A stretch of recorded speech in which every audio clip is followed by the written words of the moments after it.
今仔日要甲大家介绍的俗语是：一仙钱拍24个角。嘛有人讲，一个钱拍24个角。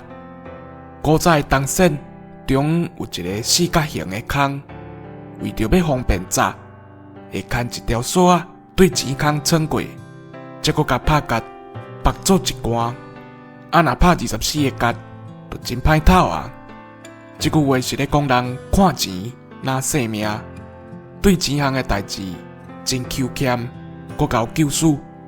可比讲听到爱开钱的代志，就先海头讲黄；也是讲买一项物仔，听到介绍尔，就认为点头，甲趁真济，硬要共出价。会用讲，若要爱伊对落地仔斟钱出来，就哪像牛伯伯咧。以上，感谢收听。